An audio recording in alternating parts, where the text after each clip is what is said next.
5C, we're going to look at the area under the curve when we cannot use the empirical rule. So as an example, the mean on a stats test was 84 and the standard deviation is 4. So what is the probability that a randomly selected student scored lower than an 80? Okay, so we learned how to do this problem in 5A. I would draw my normal distribution.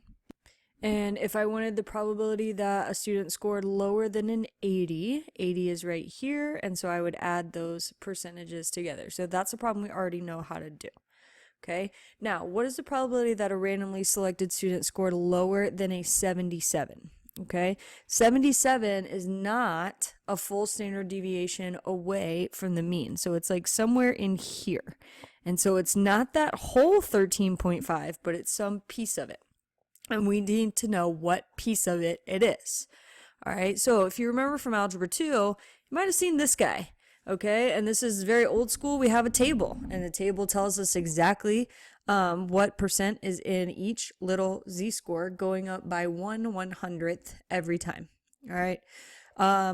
We live in 2022, so we're not going to use a paper table anymore.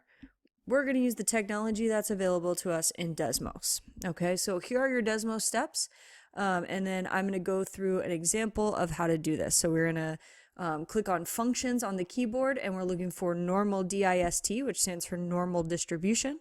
We're going to enter the mean and standard deviation from our problem, and then we're going to enter the min and max values that have to do with what the question is asking us, and I'll show you that on this example that we're going to do right here. Okay, so again, we're going to go to the keypad, all right, and then functions, and you have to scroll down to distributions, and then normal distribution is right there, and that's the one we're going to pick, okay, and it starts with a mean of 0 and a standard deviation of 1, okay, but we're going to put in the one from our problem. So the mean is 84, and then we're going to put comma, and then the standard deviation is 4. And we always want to check this box that says find cumulative probability. Okay. And so now I want to show you, I'm going to move the Desmos window over to 84. And what you can see is Desmos draws that little normal curve for us where the highest point is at 84. Okay. And that's the mean.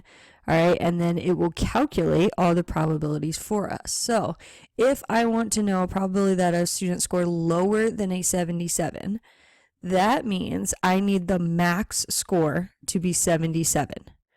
All right, and I'm not going to change the minimum score because it can be anything as long as it is lower than 77. All right, and this number right here that pops up, that is the probability. Okay, so the probability that a student scores lower than a 77 is 0.0401 if we round that to 4 decimal places. Okay. If we do the next one, scored higher than an 85, that would mean that my minimum score would be 85. That's the lowest they can get. And then for the max, what I'm going to do is if I delete this, it'll give me back the infinity. Okay, and so that's what I was looking for it to do last time, and it didn't.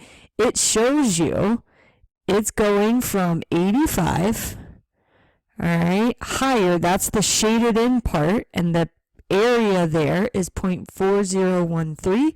That's the probability. Okay, so it's doing the same thing that we were doing in 5A with the normal curve.